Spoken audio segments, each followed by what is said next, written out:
Assalamualaikum warahmatullahi wabarakatuh. Kami dari kelompok 7 akan mempresentasikan hasil kerja kelompok kami. Sebelumnya, anggota dari kelompok 7 yaitu Ulfa Fitria, Frisa Makfirah, dan saya sendiri Salsabila.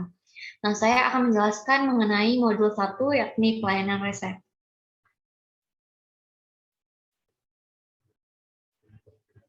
Nah, yang pertama itu adalah standar prosedur operasional pelayanan resep di Puskesmas Meraksa.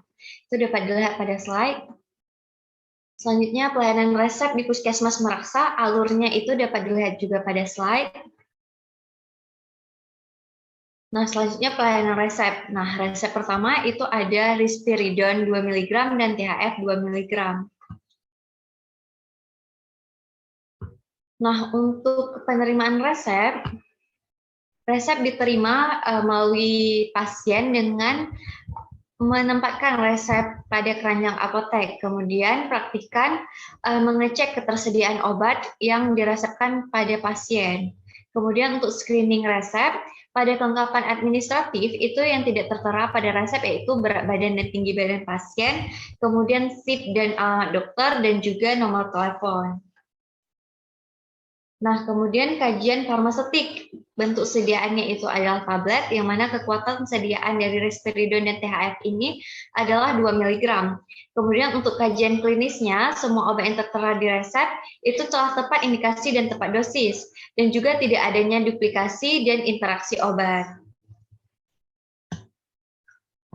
Nah, kemudian pengambilan obat. Berdasarkan resep yang diterima, risperidon dan THF masing-masing diambil sebanyak 3 strip. Kemudian peracikan dan pengemasan obat. Nah, pada resep yang diterima tidak terdapat adanya obat racik, sehingga obat yang diresepkan hanya diambil dari lemari penyimpanan dan kemudian diberikan etiket berwarna putih dan dikemas menggunakan kantong plastik. Nah, selanjutnya penyerahan obat. Obat yang diresepkan diserahkan kepada pasien dengan cara memanggil nama pasien yang sesuai dengan yang tertera pada resep, dan kemudian praktika memberikan informasi obat. Nah, untuk pelayanan informasi obatnya, untuk risperidon, indikasinya yaitu mengatasi gangguan kecemasan dan untuk menjaga kestabilan emosi. Yang mana aturan pakainya diminum 1 kali dalam sehari 1 tablet sesudah makan. Kemudian untuk THF, itu indikasinya mengatasi gerakan pada bagian tubuh yang tidak bisa dikendalikan. Aturan pakainya diminum 1 kali dalam sehari 1 tablet sesudah makan. Nah, kedua obat ini harus digunakan secara teratur dan sesuai dengan anjuran dokter.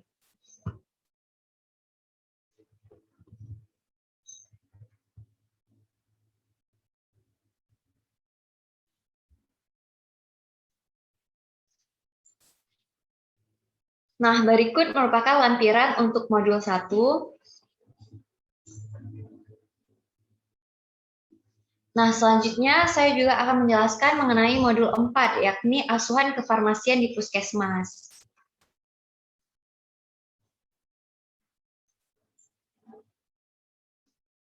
Nah, yang pertama itu tinjauan puskesmas. Nah, Puskesmas Meraksa itu terletak di Desa Lambung, Kecamatan Meraksa, Kota Banda Aceh. Puskesmas Meraksa ini memiliki fasilitas penunjang berupa 3 unit pustu, 2 pusling dengan kendaraan roda 4, kemudian 14 bides yang terletak di 13 desa, dan 2 polindes, serta memiliki 12 kendaraan roda 2. Nah, untuk instalasi farmasi atau apotek puskesmas, itu terdapat ruangan khusus untuk melayani resep, menyerahkan obat, dan menyimpan stok obat. Kemudian bagian depan apotek itu terdapat loket, yang di loket ini terdapat 1 buah keranjang untuk menaruh resep. Kemudian terdapat juga nomor antrian yang akan diambil oleh pasien saat meletakkan resep. Kemudian diberikan tanda khusus untuk obat-obatan high alert dan lasa. Kemudian di dalam apoteknya terdapat sebuah meja besar untuk mengerjakan resep, meracik obat, dan merekap resep yang masuk. Kemudian di ruangan apotek juga terdapat 2 buah lemari yang digunakan untuk meletakkan dokumen-dokumen penting tentang apotek puskesmas. Dan juga Puskesmas Meraksa juga memiliki 1 unit komputer. Nah, untuk jam kerjanya dapat dilihat pada slide. Kemudian untuk tenaga kerja di apotek Puskesmas Meraksa itu terdapat 1 orang penanggung jawab dan 2 orang asisten. Selanjutnya kegiatan administratif di apotek.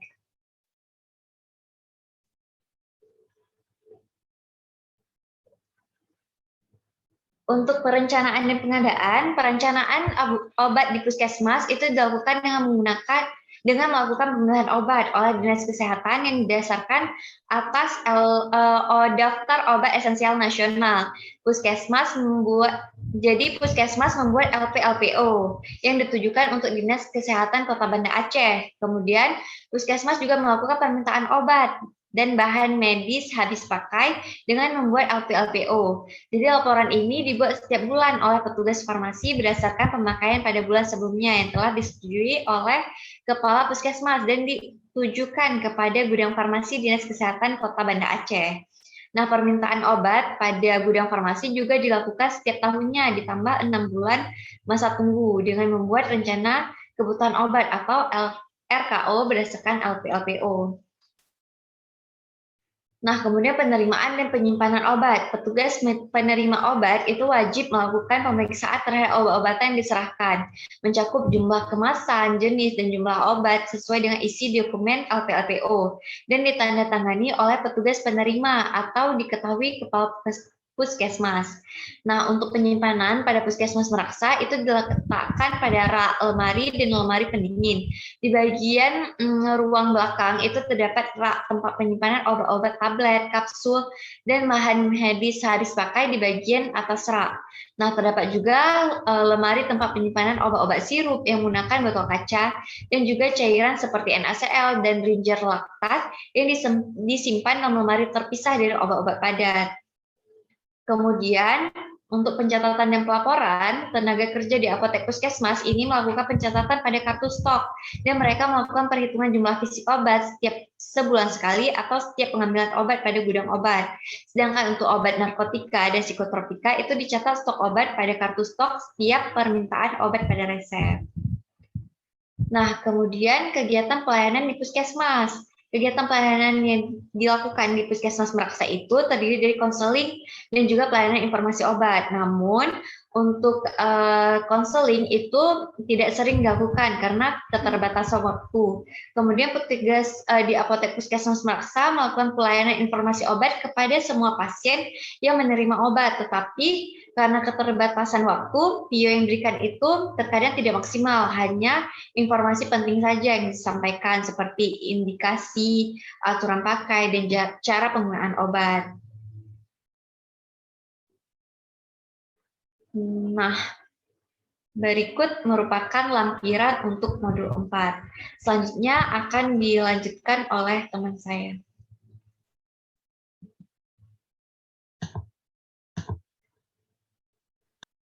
Baik, selanjutnya saya akan menjelaskan tentang modul 10, yaitu PIO tentang analgetik, antipiretik, dan juga antiinflamasi.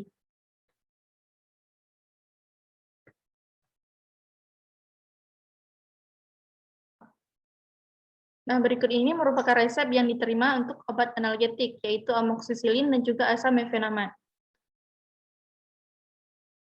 Yang pertama yaitu untuk penerimaan resep. Resep diterima melalui pasien dengan menempatkan resep pada keranjang apotek. Kemudian praktikkan mengecek ketersediaan obat yang diresepkan pada pasien. Untuk screening resepnya, kelengkapan administratif yang tidak terdapat pada resep yaitu berat dan juga tinggi badan, SIP dokter, alamat dokter, dan juga nomor telepon. Kemudian untuk kajian farmasetik, bentuk sediaannya itu berupa tablet. Kekuatan sediaannya untuk amoksisilin 500 mg dan juga asamefenamat 500 mg. Kemudian untuk kajian klinis, obat yang diterima telah tepat indikasi dan juga dosis. Kemudian tidak terdapat duplikasi dan juga interaksi obat. Untuk pengambilan obat, obat diambil berdasarkan yang telah diresepkan, yaitu amoksisilin sebanyak 15 tablet dan juga asamefenamat sebanyak 15 tablet. Kemudian untuk peracikan dan juga pengemasan, pada resep yang diterima tidak terdapat adanya obat racik, sehingga obat yang diresepkan hanya diambil dari rak penyimpanan dan kemudian diberikan etiket putih, kemudian dibungkus menggunakan plastik. Kemudian untuk penyerahan obat yang telah diresepkan diberikan kepada pasien dengan cara memanggil nama pasien yang sesuai dengan yang tertera pada resep. Kemudian praktikkan memberikan informasi mengenai obat-obat tersebut. Adapun informasi yang diberikan untuk amoksisilin, indikasinya itu merupakan antibiotik untuk mengatasi penyakit akibat infeksi bakteri. Kemudian aturan pakainya 3 kali sehari, 1 tablet sesudah makan, dan harus dihabiskan. Kemudian untuk asam mefenamat, indikasinya itu untuk meredakan nyeri pada sakit gigi, diminum 3 kali sehari, 1 tablet sesudah makan. Berikut ini data dari pasiennya.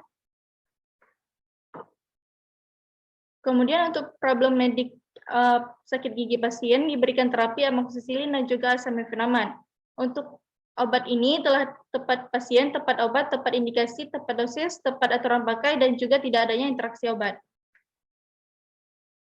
Untuk monitoring tidak dapat dilakukan karena tidak adanya informasi terkait data pribadi pasien. Kemudian konseling yang diberikan kepada pasien yaitu pasien diharapkan untuk mengkonsumsi antibiotik sampai habis dan menghindari makanan yang asam dan minuman yang dingin. Praktikan juga memberikan informasi untuk meminum air hangat dengan campuran madu untuk membantu mempercepat penyembuhan. Kemudian berikut ini merupakan resep yang diterima untuk obat antipiretik, yaitu ada asetilsistein, loratadin, dan juga paracetamol. Untuk penerimaan resepnya sama seperti yang telah dijelaskan tadi. Kemudian untuk screening resepnya, kelengkapan administratif yang tidak terdapat pada resep yaitu berat badan dan juga tinggi badan, kemudian SIP dokter, alamat dokter, dan juga nomor telepon. Untuk kajian farmaseutiknya, bentuk sediaannya berupa tablet, kekuatan sediaannya asetilsistein yaitu 20 mg, loratadin 10 mg, dan untuk paracetamol tidak tertera. Kemudian kajian klinisnya telah tepat indikasi dan juga dosis. Kemudian tidak adanya duplikasi dan juga interaksi obat. Untuk pengambilan obatnya, obat diambil berdasarkan dengan resep, yaitu asetilsistein diambil sebanyak 9 tablet, loratadin diambil sebanyak 6 tablet, dan juga paracetamol diambil sebanyak 9 tablet.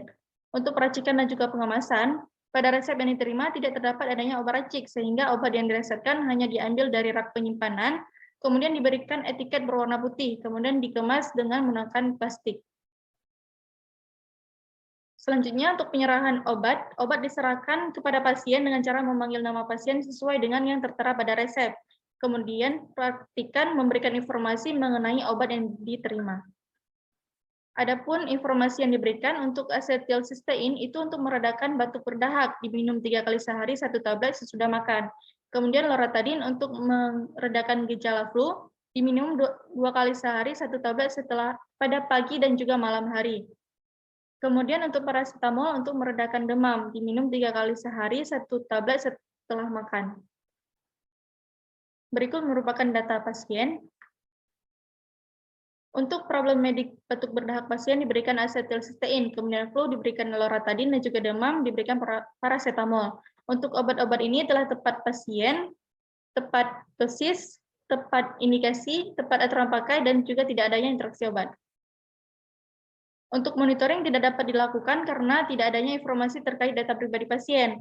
Kemudian konseling yang diberikan yaitu pasien diharapkan untuk menghindari makanan yang berminyak dan berlemak seperti gorengan, minuman berkafein seperti kopi. Kemudian praktikan juga menginformasikan agar pasien mengkonsumsi makanan yang hangat seperti sup untuk melegakan tenggorokan dan perbanyak minum air putih.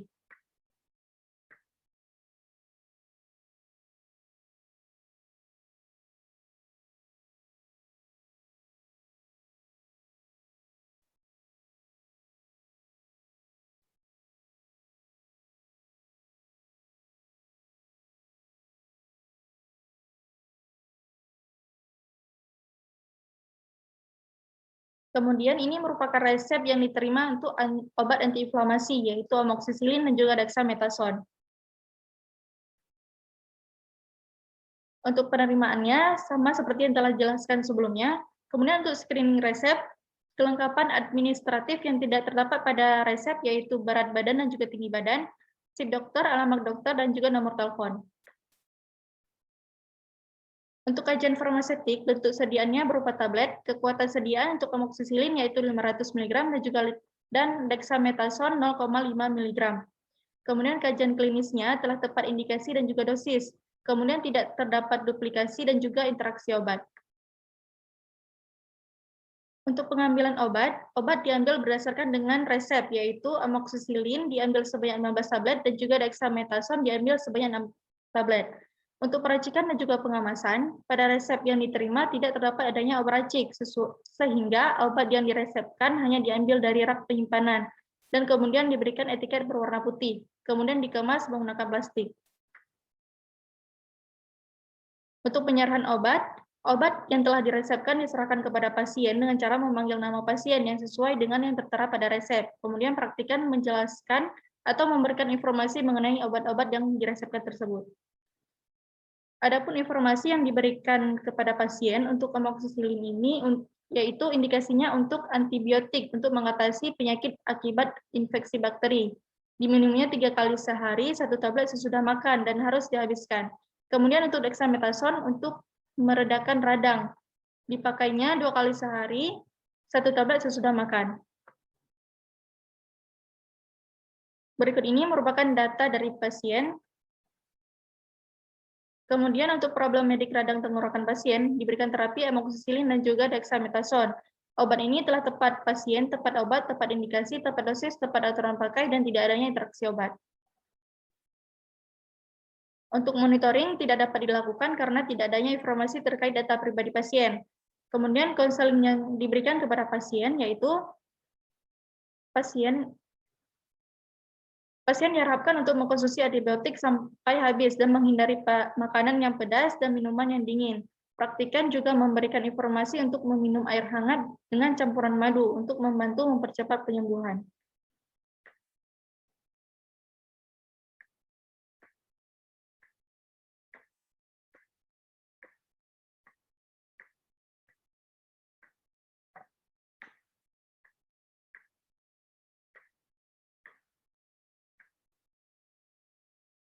Nah, berikut ini merupakan lampiran untuk modul 10.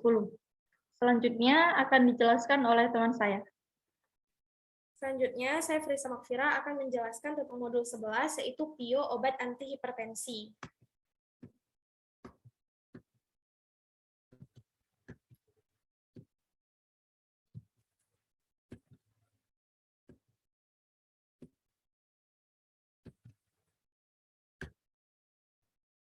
Nah, untuk resepnya ada amlodipin dan juga vitamin B1. Nah, untuk penerimaan resepnya, resep diterima melalui pasien dengan menempatkan resep pada keranjang apotek. Kemudian praktikan mengecek ketersediaan obat yang diresepkan pada pasien. Untuk screening resepnya, kelengkapan administratif yang tidak ada pada resep ada berat badan dan tinggi badan, SIP dan alamat dokter, dan juga nomor telepon. Nah, untuk kajian farmaseutiknya, bentuk sediaan obatnya yaitu tablet dengan kekuatan sediaan amlodipin 10 mg dan tidak tertera untuk vitamin B1, di mana kajian klinisnya sudah tepat indikasi dan juga dosisnya, dan tidak terdapat duplikasi dan juga interaksi obat. Nah, untuk pengambilan obatnya, obat yang diresepkan pada pasien diambil yaitu amlodipin 10 mg sebanyak 2 strip, dan vitamin B1 diambil sebanyak 1 strip.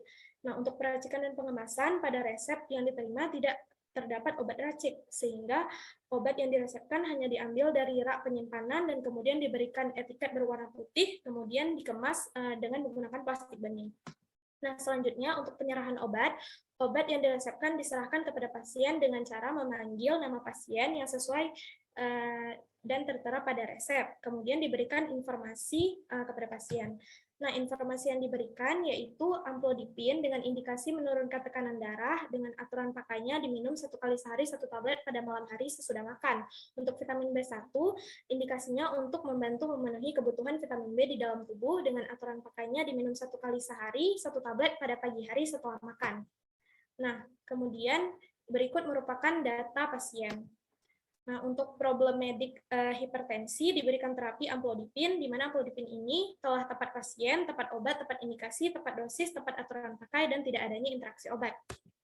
Nah, untuk monitoring tidak dapat dilakukan dikarenakan tidak adanya informasi terkait data pribadi pasien. Untuk konseling, pasien diharapkan untuk tidak mengonsumsi makanan yang dapat meningkatkan tekanan darah dan juga harus rutin berolahraga. Praktikan juga memberikan informasi kepada pasien mengenai cara penggunaan obat hipertensi dan juga vitamin.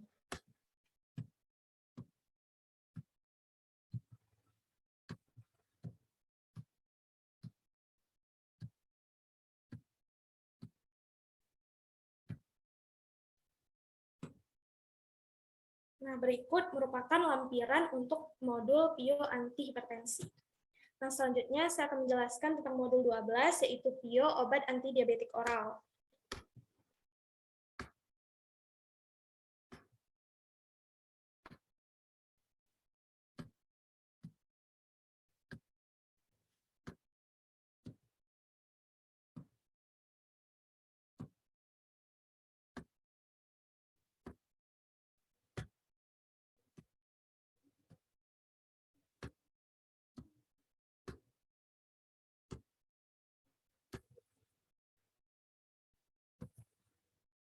Nah, berikut adalah resep yang diterima kepada pasien, yaitu amlodipin, metformin, glimepiride, dan juga allopurinol.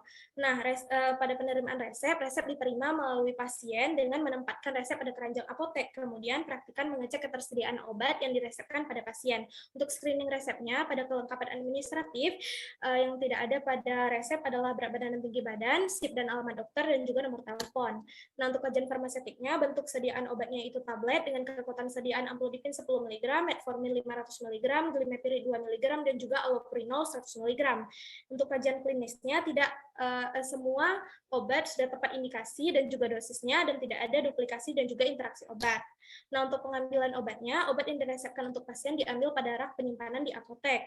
Nah, diambil amlodipin 10 mg sebanyak 2 strip, metformin 500 mg sebanyak 2 strip, glimepiride sebanyak 1 strip, allopurinol sebanyak 1 strip. Nah, untuk peracikan dan pengemasan obat, pada resep yang diterima tidak terdapat adanya obat racik, sehingga obat yang diresepkan hanya diambil dari rak penyimpanan dan kemudian diberikan etiket berwarna putih. Kemudian, obat dikemas menggunakan plastik bening. Nah, untuk penyerahan obat diserahkan kepada pasien dengan cara memanggil nama pasien, dan kemudian diberikan informasi terkait obat. Nah, untuk pelayanan informasi obatnya, amlodipin dengan indikasi untuk menurunkan tekanan darah, aturan pakainya saat diminum 1 kali sehari 1 tablet pada malam hari sesudah makan. Untuk metformin, untuk menurunkan kadar gula di dalam darah, diminum 2 kali sehari 1 tablet di pagi dan siang hari pada saat makan. Glimepiride diminum untuk mengendalikan kadar gula darah yang tinggi, diminum 1 kali sehari 1 tablet pada pagi hari sebelum makan, dan allopurinol untuk menurunkan kadar asam urat dalam darah yang diminum 2 kali sehari 1 tablet pada pagi dan malam hari sesudah makan. Nah, berikut adalah data pribadi pasien. Nah, untuk problematik hipertensi diberikan terapi amlodipin, untuk diabetes mellitusnya diberikan metformin dan glimepiride, dan untuk problematik asam urat diberikan allopurinol, di mana obat-obat tersebut telah tepat pasien, tepat obat, tepat indikasi, tepat dosis, tepat aturan pakai, dan tidak adanya interaksi obat. Nah, selanjutnya untuk monitoring tidak dapat dilakukan karena tidak adanya informasi terkait data pribadi pasien. Untuk konselingnya, praktikan memberikan informasi kepada pasien untuk sering mengontrol kadar gula di dalam darah dan juga kadar asam urat. Praktikan juga memberitahu pasien untuk menjaga pola makan dan menjauhi mengonsumsi makanan yang tinggi gula seperti roti dan makanan dan minuman manis, serta mengedukasi pasien untuk rutin berolahraga. Praktikan juga memberikan informasi kepada pasien mengenai aturan pakai dan juga cara penggunaan obat. Nah, berikut merupakan lampiran untuk PIO, obat anti diabetik oral.